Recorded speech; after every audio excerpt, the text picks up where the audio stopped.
Je vous salue tout dans le nom puissant de Jésus-Christ, que la grâce et la paix du Très-Haut demeurent sur vous, et que son amour pour la vérité remplisse votre être tout entier. Il est important que vous ayez l'amour pour la vérité afin que l'esprit de mensonge du siècle présent ne vous entraîne pas dans ses flots.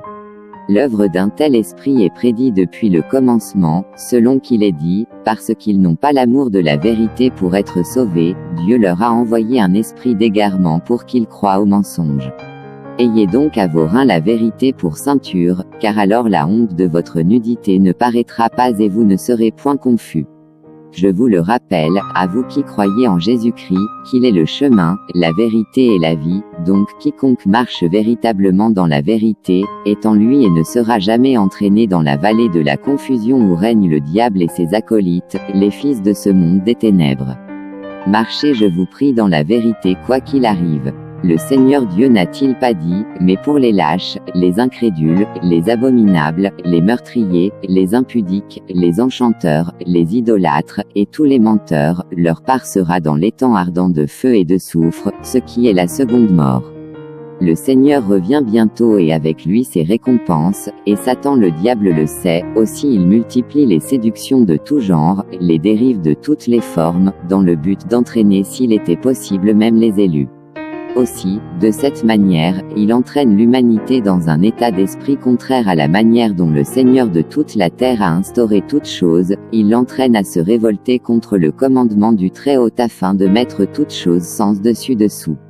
N'est-ce pas qu'il est écrit que cet esprit prononcera des paroles contre le Très-Haut, il opprimera les saints du Très-Haut, et il espérera changer les temps et la loi. Voyez-vous, il met tout en mouvement dans un esprit d'opposition au principe du Seigneur du ciel et de la terre. Et c'est là le dessein qui se trouve dans son cœur, renverser la croix du Christ, car l'œuvre du Christ accomplie à la croix a pour base, l'amour de Dieu pour le genre humain. Et si l'on doit parler d'amour de Dieu pour les hommes, cela dit que le Seigneur Dieu veut sauver les êtres humains de quelque chose de terrible. Pour ce fait, il a dû payer le prix fort, ce n'était pas par de l'or ni de l'argent, ni par aucune des choses périssables de cette création, mais ce fut par le sang du Fils unique de Dieu, Jésus-Christ homme. Aussi il est dit, à tous ceux qui l'ont reçu, à ceux qui croient en son nom, elle, la parole de Dieu, leur a donné le pouvoir de devenir enfants de Dieu, lesquels sont nés non de la chair ni du sang, encore moins par le moyen d'un homme, mais de Dieu. En cela, les saintes écritures disent, le Seigneur Dieu a fait habiter en eux son Esprit Saint, lequel il chérit par une grande jalousie. Aussi il est dit, Christ est le chef de l'Église, car il s'est livré lui-même pour elle, afin de la sanctifier par la parole, après l'avoir purifiée par le baptême d'eau, afin de faire paraître devant lui cette Église glorieuse, sans tache, ni ride, ni rien de semblable, mais sainte et irrépréhensible. C'est donc ici notre thème, car aujourd'hui, nous envoyons une lettre aux hommes, ceux qui craignent l'Éternel Dieu, mais qui sont troublés à cause de toute la confusion qu'a engendré le prince de ce monde des ténèbres, par divers courants de pensée. Cette diversité de pensée est liée à cette chose qu'ils appellent l'éveil de la puissance et l'ouverture du troisième œil. Par cet éveil, ils se croient tout permis jusqu'à mépriser la loi de Dieu, afin de s'établir leur propre loi à eux. Je vous envoie donc ces vidéos à vous qui aimez la vérité, afin que vous ne soyez pas troublés, mais, c'est afin que vous sachiez que, ces œuvres ne sont rien d'autre que des rébellions de la part de ceux qui ont fait allégeance à ce monde de ténèbres. Mais vous, vous êtes de la lumière, vous enfants de Dieu, ne prenez donc point part à leurs œuvres, n'est-il pas écrit, quiconque aime le monde, se rend ennemi de Dieu. Que veut dire, aimer le monde ? C'est aimer, tout en prenant part aux choses qui viennent de ce monde, et qui vont contre les principes et règles de Dieu, le Créateur de toutes choses. Aimer le monde, c'est poser sa pierre à l'édifice que bâtit le prince de ce monde des ténèbres, c'est renverser la croix de Christ, c'est blasphémer contre le Saint-Esprit en t'établissant toi-même Dieu, afin de marcher par ta propre manière de voir les choses, tout en mettant de côté les lois et ordonnances du Seigneur. La dérive dont nous parlerons est fondamentale pour la famille et la société, et c'est la raison pour laquelle il m'a semblé bon, à moi et au Saint-Esprit, d'en parler. Car au commencement, l'Éternel Dieu a établi l'homme et la femme, afin que par leur union pure, qu'il ait à produire une société pure et juste qui aura pour fondement la vérité et la vie, soit la parole de Dieu. Maintenant, rappelez-vous qu'à ce moment-là, le diable s'était déjà révolté contre son Créateur, lui et un tiers d'autres anges. Jude dit qu'ils ont abandonné eux-mêmes leur demeure, et dès lors, ils furent tous enchaînés par les ténèbres, le mal, soit incapables de faire le moindre bien, de même que la fleur fane progressivement, puis tombe et meurt, après qu'elle soit coupée du soleil, de même aussi est quiconque se sépare de l'Éternel Dieu, l'unique source de vie. Il meurt, et les signes de cette mort se révèlent progressivement jusqu'à ce qu'il soit manifeste qu'il n'y a plus en lui la moindre lueur de vie, c'est alors qu'il disparaît. Restez donc attachés à Jésus-Christ, la vérité, car il a dit, « Nul ne peut venir à moi, puis être confus, car quiconque vit et croit en moi, il ne mourra jamais, et quiconque meurt à cause de moi, il reviendra à la vie. » Comprenez-vous, le problème avec Satan le diable, ainsi que ses démons, c'est qu'ils ne peuvent se repentir, non monsieur. Tandis que toi et moi, avons cette grâce de la part de Jésus-Christ, selon qu'il est dit, si quelqu'un parmi vous a péché, qu'il demande pardon à Dieu qui lui pardonnera. De plus, nous avons auprès du Père un avocat, Jésus-Christ, qui intercède pour nous auprès de lui. Le grand dragon, le serpent ancien, encore appelé Satan et le diable, était estomaqué en entendant ces paroles bienveillantes du Seigneur l'Éternel, à l'égard d'Adam et de Ève. Car il est écrit, Dieu créa l'homme à son image, il le créa à l'image de Dieu, il créa l'homme et la femme. Dieu les bénit, et Dieu leur dit, soyez féconds, multipliez, remplissez la terre, et l'assujettissez, et dominez sur les poissons de la mer, sur les oiseaux du ciel, et sur tout animal qui se meurt sur la terre. Oui monsieur, l'Éternel avait scellé son œuvre avec sa parole, sa vérité qui conduit à la vie. Mais le rebelle est venu, et a renversé la croix, en disant, ça reste tout de même la croix, même si elle est renversée, voyez-vous cela. Il n'a pas totalement annulé la parole de l'Éternel, il a juste changé le sens. Comme elle regardait vers le haut, la vie du royaume céleste, il l'a juste fait regarder vers la terre, la vie de ce monde, où l'on est soi-même Dieu. Voyez-vous cela, c'est cela l'œuvre du menteur, le père du mensonge. Le faisant, le serpent ancien a dit, Dieu a-t-il réellement dit, vous ne mangerez point de tous les arbres du jardin. La femme lui répondit, nous mangeons de tous les arbres du jardin, mais quant à l'arbre qui est au milieu du jardin, Dieu a dit, vous ne mangerez point, car le jour où vous en mangerez, vous mourrez. Le serpent reprit et dit, non, vous ne mourrez point, mensonge, mais Dieu sait que, le jour où vous en mangerez, vos yeux s'ouvriront et que vous serez comme des dieux, connaissant le bien et le mal. Voyez-vous sa ruse et sa malice. Mais ici, nous voulons parler de quelque chose. Nous voulons parler de l'acharnement qu'a l'esprit du mal contre les choses de Dieu, l'acharnement qu'il a contre la parole de Dieu. Car Jésus-Christ est la parole vivante de l'Éternel, et c'est lui seul le remède de ce diable. Donc, partout où il voit l'étincelle de cette parole, il essaye très vite de détourner les hommes d'elle. Il ne puis cacher la lumière, non, puisqu'il est lui-même ténèbres. Il change juste le sens de la parole, et voilà les hommes qui sont désorientés, et vont dans tous les sens. Satan c'est le maître de la confusion. La parole donc qu'il combat, c'est la vérité pour une génération, un peuple, une nation, une famille, c'est la vérité qui peut les conduire au salut de leur âme, mais Satan, lui, ne le veut pas. Noé est un exemple pour ceux du monde antédiluvien. Satan ne les a pas empêchés de manger, de bâtir et de faire des bébés, non. Mais, il les a empêchés d'entrer dans l'arche. L'eau est un exemple pour les habitants de Sodome et de Gomorrhe. Satan ne les a pas empêchés de se réjouir et de trafiquer, non. Mais il les a empêchés de sortir de Sodome quand il fallait sortir, et les y a maintenus afin qu'ils périssent dans les flammes. Et le Seigneur Jésus-Christ a dit lui-même au peuple juif, « Combien de fois ai-je voulu vous rassembler comme une poule rassemble ses petits, mais vous ne l'avez point voulu. » Satan ne les a pas empêchés de recevoir son pain multiplié, ni ses guérisons encore moins ses autres miracles, non. Mais il les a empêchés de croire en sa parole qui conduit les hommes jusqu'au salut de leur âme. Oui monsieur, c'est ce qu'il est. Et parmi les choses qu'il a attaquées, il y a ce commandement-ci, aime l'Éternel ton Dieu de tout ton cœur, de toute ton âme, de toute ta pensée et de toutes tes forces. Ce diable, depuis l'ascension de notre Sauveur, œuvre d'arrache-pied pour assujettir la terre tout entière avec ses pensées antichrist. Aussi l'apôtre Jean parlait ainsi à ceux de son époque, « Petits enfants, c'est la dernière heure, et comme vous avez appris qu'un antichrist vient, il y a maintenant plusieurs antichrists, par là nous connaissons que c'est la dernière heure.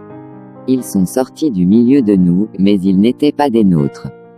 Voyez-vous cela, maintenant, puisque le Seigneur pourvoit pour chaque génération un moyen par lequel les hommes doivent être sauvés, ceci en fonction de ce qu'il permet à Satan de faire, car il est écrit, l'Éternel ne permettra jamais que l'homme soit tenté au-delà de ses forces, et il ajoute cette promesse-ci à ceux qui le reçoivent, je vous ai donné le pouvoir de marcher sur les serpents et les scorpions, et sur toute la puissance de l'ennemi, et rien ne pourra vous nuire. Que veulent dire ces paroles? Est-ce à dire qu'aucun mal ne peut vous arriver? Non monsieur, il peut arriver que le mal t'arrive, mais le Seigneur t'en délivre toujours car, en ce qui concerne le salut de ton âme, il a dit, je connais mes brebis, et elles me connaissent comme le Père me connaît et comme je connais le Père, et je donne ma vie pour mes brebis. Il ajoute, elles ne suivront point un étranger, mais elles fuiront loin de lui, parce qu'elles ne connaissent pas la voie des étrangers.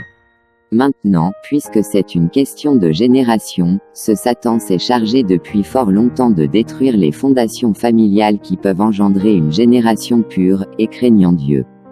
De quelle manière le fait-il? C'est en attaquant celui que l'Éternel a établi comme chef de la famille. Au même moment qu'il attaque la parole de Dieu. Au même moment il attaque aussi ceux à qui la promesse est faite, et il le fait comme on l'a vu plus haut, parce qu'il espère changer les temps et la loi, soit, changer la manière dont la croix de Christ a été établie, mais, ce n'est qu'une vaine espérance, car il est écrit, je mets en Sion une pierre, elle sera pour certains un refuge et un sanctuaire et pour d'autres une pierre d'achoppement, un rocher de scandale, et quiconque la prendra pour appui n'aura point hâte de fuir. Donc, ce Satan fera des exploits, il s'enorgueillira car il prospérera dans ses entreprises sans l'aide d'aucune main, et comme nous le révèle le prophète Daniel, il poussera son orgueil jusque là où se trouve le temple de Dieu, l'habitation même de son Esprit Saint. C'est ce qu'il exprime en ces termes, l'esprit du mal que tu as vu fera la guerre aux membres du peuple saint et l'emportera sur eux jusqu'au jour où l'Ancien des jours vint donner raison aux membres du peuple saint. Maintenant, revenons à notre sujet. Car comme je vous l'ai dit, Satan s'est attaqué à la famille car c'est l'un des piliers fondamentaux qui fait en sorte que, soit que la société soit bonne, soit qu'elle soit mauvaise. Et l'Éternel a dit à la femme, bien que je vous ai déjà béni ton mari et toi, maintenant, à cause de ton péché, j'augmenterai la souffrance de tes grossesses, tu enfanteras avec douleur, et tes désirs se porteront vers ton mari, mais il dominera sur toi. Maintenant, écoutez puis comprenez. Satan, est-ce qu'il a un problème avec le mariage? Non monsieur, tant que cette union va engendrer des démons, enfants impurs, cela ne lui fait ni froid ni chaud. Et c'est la raison pour laquelle vous êtes aujourd'hui dispersés, vous enfants de Dieu. Aussi je vous dis, gardez-vous avec soin de vous unir par le mariage avec l'une de ces étrangères, car devant le Seigneur, c'est une abomination. Mais je vous dis comme notre aîné dans la foi, l'apôtre Paul, avait déjà fait que chacun reste dans l'état où il a été appelé. Était-il attaché à une femme, qu'il ne rompt pas le lien, n'était-il pas attaché à une femme, qu'il ne cherche point de femme. Maintenant, à vous enfants de Dieu mariés, si ceci vous parvient, sachez que le Seigneur vous aime et voudrait par vous perpétuer une race de personnes qui sauraient le représenter valablement sur terre. Aussi, vous avez une grande responsabilité. À vous maris, puisque c'est à vous qu'est adressée cette lettre, je voudrais vous rappeler ces choses car je sais que vous les connaissez, du fait que l'Esprit du Seigneur en vous, vous rappelle toutes ces choses. Sachez donc que vous êtes l'image de la gloire de Dieu et il vous a établi pour que vous soyez à la tête de votre famille. De même qu'il est aussi la tête de l'Église, il a fait de vous la tête de votre famille afin que, en elle, vous lui représentiez valablement. Et tant que vous allez refuser cette place de chef de la famille, vous ne pourrez pas l'honorer. Votre femme a besoin de cela, car elle a été ainsi faite toutes les femmes, qu'elles le veulent ou pas, qu'elles l'acceptent ou pas, ce dont elles ont besoin comme époux, c'est d'un chef. Elles n'ont pas besoin d'un bon parleur, ni d'un gros bras, encore moins de votre argent, mais elles ont besoin d'un chef. Car le Seigneur a écrit dans leur esprit ce dont elles ont besoin, venant d'un homme, leur époux, pour être heureuses, et ce dont elles ont besoin, c'est d'un chef et non d'un bébé. Lisons à présent quelque chose ici. Éphésiens le chapitre 5. 22. Femmes, soyez soumises à vos propres maris, comme au Seigneur. 23. Parce que le mari est le chef de la femme, comme aussi le Christ est le chef de l'Église, qui est son corps, dont il est le Sauveur. 24. Or, de même que l'Église est soumise à Christ, que les femmes le soient aussi à leur propre mari en toutes choses. 25. Marie, aimez vos femmes, comme aussi Christ a aimé l'Église, et s'est livré lui-même pour elle. 26. Afin de la sanctifier, en la purifiant et en la lavant par l'eau de la parole. 27. Pour la faire paraître devant lui une Église glorieuse, sans tache, ni ride, ni rien de semblable, mais sainte et irrépréhensible. 28. C'est ainsi que les maris doivent aimer leurs femmes comme leur propre corps. Celui qui aime sa femme, s'aime lui-même. 29. Car personne n'a jamais haï sa propre chair, mais il la nourrit et l'entretient, comme le Seigneur le fait à l'égard de l'Église. 30. Parce que nous sommes les membres de son corps, étant de sa chair et de ses os. 31. C'est pourquoi l'homme quittera son père et sa mère, et s'attachera à sa femme, et les deux ne seront qu'une seule chair.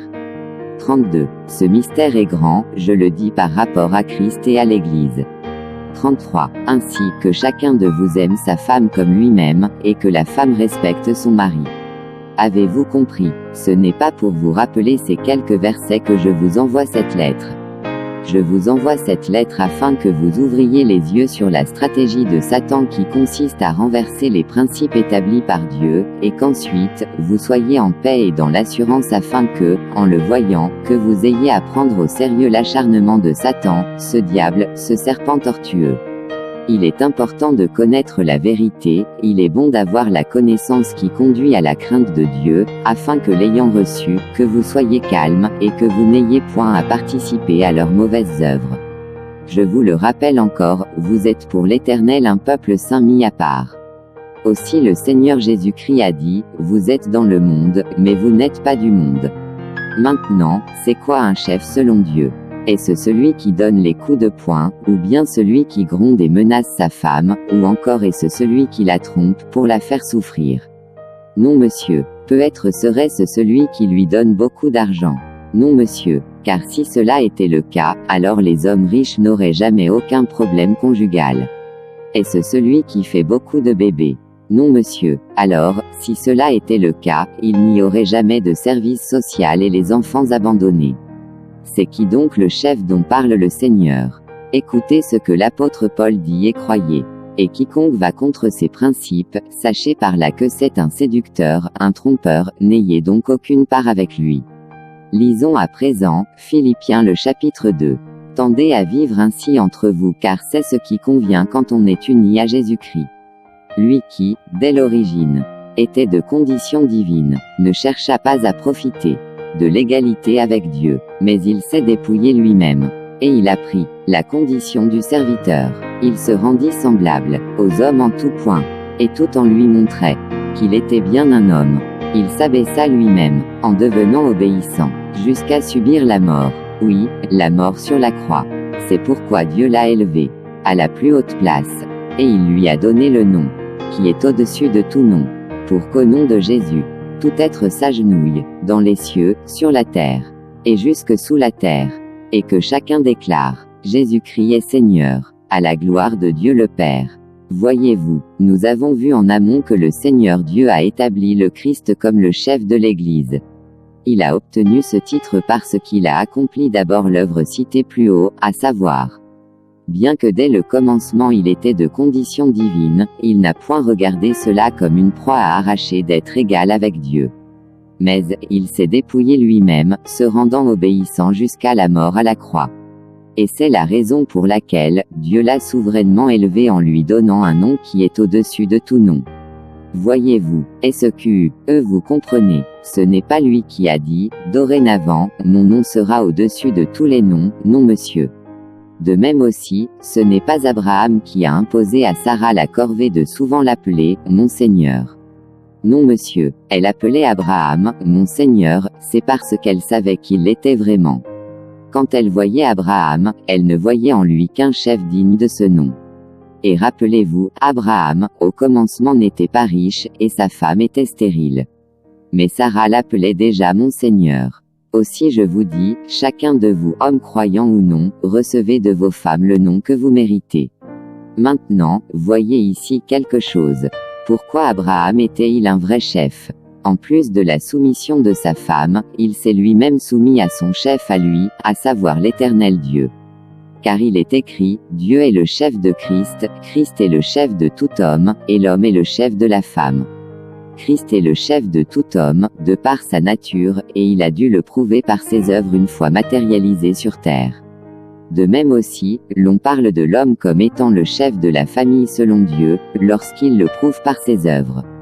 Et ses œuvres ne sont rien d'autre que le fait de se soumettre à la volonté de Dieu, tout en obéissant à ses préceptes et ordonnances afin de faire asseoir au centre de la famille les valeurs divines fondées sur la vérité qu'est le Christ. Et pour arriver jusque-là, il faudra que l'homme qui aspire à être un vrai chef dans sa famille, ait soin d'apprendre du Père éternel, la science du royaume des cieux, science rejetée par les hommes de ce siècle, mais cependant, une grande bénédiction pour quiconque en fait usage. Il faudrait donc qu'un tel homme prenne de cette science, afin de la répandre dans sa maison. Et selon cette science, l'homme reste et demeure le chef de la femme. Maintenant, quand tu t'es soumis à l'Éternel, il te donne sa nature à lui, afin que tu sois pour ta famille comme une muraille forte. À ce moment, il mettra dans ta bouche de justes mots afin que tu deviennes pour ta femme le plus grand de tous les poètes. Que tu aies beaucoup ou peu de biens, ta famille sera heureuse, car elle aura ce qu'il lui faudra au bon moment et s'en contentera. Tu ne seras peut-être pas un gros bras, mais l'Éternel lui, sera ta force et celle de ta famille, et vous donnera des victoires face aux ruses de Satan. Le chef donc, c'est celui qui se soucie de donner du plaisir, afin que par lui les siens soient heureux. Et ceci est rendu pleinement possible lorsque tu te soumets toi-même à ton chef, à savoir Jésus-Christ. Et aujourd'hui, moi je vous dis comme notre frère Paul, que celui qui a une femme soit comme n'en ayant pas, attachez-vous plus à votre Seigneur que à votre femme, aimez-le de tout votre cœur, et lui fera pour vous le reste. Quand même il y a un problème, et que l'homme s'est décliné de ses responsabilités, devant l'Éternel il reste le chef. C'est donc aussi un cri d'alerte que je lance afin que celui qui a des oreilles, qu'il comprenne. Afin que votre foi soit fondée sur les Écritures, voici ce que les Écritures disent. C'est l'histoire d'Achab, de Jézabel sa femme et de Naboth. Résumé, Naboth avait une vigne que lui avaient léguée ses parents, mais cette vigne-ci était près du palais royal. Achab, roi d'Israël voulut faire un potager et proposa à Naboth une vigne meilleure en échange de celle qui lui était léguée par ses parents, ce dernier refusa. Il lui proposa même de l'argent afin de la lui acheter, mais il refusa. Alors le roi rentra chez lui tout triste, c'est alors que sa femme vint à lui et lui fit cette question, « Pourquoi es-tu triste ?» Il répondit, « J'ai voulu prendre la vigne de Naboth, et lui donner une autre meilleure que la sienne, mais celui-ci n'a point voulu, je lui ai même proposé de l'argent, mais il n'a point voulu de mon argent. » Alors sa femme prit la parole et lui dit, c'est donc pour si peu de choses que tu ne manges pas. Lève-toi et mange, moi je te donnerai la vigne de Naboth. Elle prit le sceau royal et écrivit une lettre au nom d'Achab le roi, au gouverneur où habitait Naboth. Elle dit dans sa lettre, proclamez un jour de jeûne, ensuite, à l'heure du sacrifice, mettez Naboth en première ligne, et devant lui, mettez 2 voyous qui l'accuseront d'avoir blasphémé et maudit Dieu. Alors, on le prendra et le lapidera. La lettre parvint au gouverneur et il appliqua à la lettre ce que avait écrit Jézabel, femme du roi. Après la mort de Naboth, Jézabel dit à son mari, « Maintenant tu peux aller prendre la vigne de Naboth car il est mort. » Tandis qu'il s'y rendait, l'Éternel envoya après lui le prophète Élie pour lui dire, « Parce que tu t'es vendu pour faire ce qui est mal aux yeux de l'Éternel.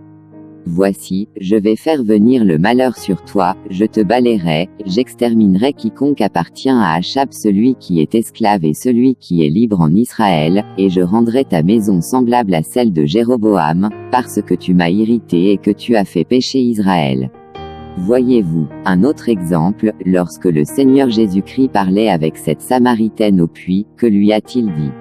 Il a dit, « Va chercher ton mari. » Parce que, devant l'Éternel Dieu, la femme n'est point sans l'homme car c'est de lui qu'elle vient.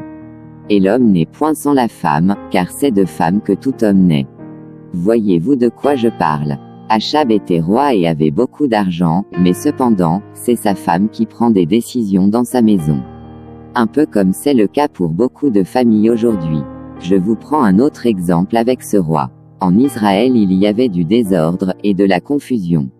Mais Achab est encore parti prendre pour femme Jézabel fille de Ded-Baal, roi des Sidoniens, et il alla servir Baal et se prosterner devant lui. Incité par cette femme Jézabel, il éleva un autel à Baal dans la maison de Baal qu'il bâtit à Samarie, et il fit également une idole d'Astarté. Ainsi il eut en Israël 450 prophètes de Baal, et 400 prophètes d'Astarté, qui mangeaient tous à la table de Jézabel. Un jour l'Éternel envoya Élie en Israël afin de les défier, et qu'il soit clair dans l'esprit des Israélites, qui est le vrai Dieu. Il vint à eux, fit l'œuvre que l'Éternel lui avait envoyé faire, et par cette œuvre, il exposa la supercherie de ses ouvriers du mal en démontrant ouvertement qu'ils ne servent point le vrai Dieu. Après les avoir exposés, Élie le prophète les tua tous. Achab le roi le vit mais ne put rien faire, il alla plutôt voir son chef à lui, sa femme Jézabel, et c'est elle qui prit la décision de tuer Élie le prophète, mais celui-ci s'en alla loin de ce lieu. Vous lirez ces histoires dans le livre de 1 Roi le chapitre 16 à partir du verset 29, jusqu'au chapitre 21 du même livre. Voyez-vous, un tel homme, est-il chef de sa famille, ou bien ne l'est-il pas? Ce n'était pas une question d'argent, ni de force car Achab était un grand guerrier et était riche comme roi. Ce n'était pas non plus une histoire sur la manière de faire les bébés, non monsieur. Car il avait plusieurs femmes et beaucoup d'enfants. Donc ce n'était rien parmi toutes les choses sur lesquelles les êtres humains se tiennent aujourd'hui pour justifier leur rébellion. Elles disent, il ne fait pas ci, et il ne fait pas ça. Et c'est pour cela que je me rebelle. Mais elles-mêmes le disent sans savoir que ce n'est qu'un prétexte, ce dont elles ont réellement besoin, c'est d'un chef. Et tant qu'elles refuseront d'accepter que l'homme est établi depuis le commencement par Dieu comme le chef de la femme, elles rateront leur réel bonheur. Ce bonheur qu'a mangé jusqu'à se rassasier Sarah, fait Madame d'Abraham, et c'est à cela que sont invités les hommes, faites donc le bonheur et la joie de vos femmes. À propos, voici ce que l'apôtre Pierre dit. Vous de même, femmes, soyez soumises chacune à son mari, pour que si certains d'entre eux ne croient pas à la parole de Dieu, ils soient gagnés à la foi sans parole, par votre conduite. En observant votre attitude respectueuse et pure. Recherchez non pas la beauté que donne une parure extérieure, cheveux habilement tressés, bijoux en or, toilette élégante. Mais celle qui émane de l'être intérieur, la beauté impérissable d'un esprit doux et paisible, à laquelle Dieu attache un grand prix. Car c'est ainsi que se paraient autrefois les saintes femmes qui plaçaient leur espérance en Dieu, et elles étaient soumises à leur mari. Tel était, par exemple, le cas de Sarah, dans son obéissance à Abraham, elle l'appelait « Non Seigneur ». C'est d'elle que vous êtes les filles, si vous faites le bien sans vous laisser troubler par aucune crainte. Vous de même, mari, vivez chacun avec votre femme en faisant preuve de discernement, elles ont une nature plus délicate. Traitez-les avec respect, elles doivent recevoir avec vous la vie que Dieu accorde dans sa grâce. Agissez ainsi afin que rien ne vienne faire obstacle à vos prières. Maintenant, qui sont ces Jézabel qui vous ont incité à leur donner une journée? D'où vient donc ce mouvement de féminisme où ces Jézabel prétendent être égales aux hommes, et prétendent pouvoir prendre des décisions à leur place? Qui sont donc ces Achab modernes qui donnent à leurs femmes la place de chef qui leur a été donnée par Dieu, le Tout-Puissant? Quel est donc ce maudit jour que vous leur avez donné, le 8 mars? Qu'est-ce que veut dire ce maudit jour que vous leur avez donné? Combien encore de cadeaux insensés de ce genre allez-vous leur donner? Tandis que vous refusez et rejetez la place de chef qui vous est donnée par l'Éternel.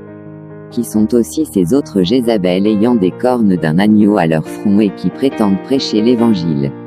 Elles se font appeler pasteurs et je ne sais pas quoi encore. C'est une rébellion. Ne prenez point part à cela, car ce sont des Jézabel qui refusent de se soumettre à l'Éternel, de même qu'elles se sont révoltées contre leur mari. Ne prenez donc point part à cette œuvre car elle vient de ce même diable, cet esprit qui tend à renverser les valeurs saintes et justes du Seigneur Jésus-Christ. C'est l'esprit antichrist qui met tout sens dessus-dessous, c'est lui qui tend à renverser la croix du Christ, et quiconque va après ces choses et participe à cette œuvre de rébellion, il boira lui aussi la coupe de la colère de Dieu qui, aujourd'hui, est prêt à arriver à son comble. Cette coupe a été réservée pour ce diable et ses démons, mais quiconque parmi les hommes prendra part à cette œuvre démoniaque, alors, il boira lui aussi à la même coupe. Car l'on ne peut aimer les fruits d'un arbre tout en rejetant ses racines. Repentez-vous si vous avez péché contre le Seigneur, et mettez en pratique sa parole. Satan sait qu'il ne peut plus rien, il sait que son heure approche, aussi il met tout en place pour tromper les hommes par toutes sortes de séductions.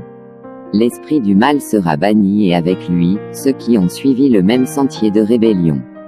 Que puis-je encore vous dire? Vous êtes mes bien-aimés et nous vous aimons. Mais le Seigneur, lui, il nous aime vraiment beaucoup plus. Que le Seigneur vous bénisse tout dans sa grâce. Amen.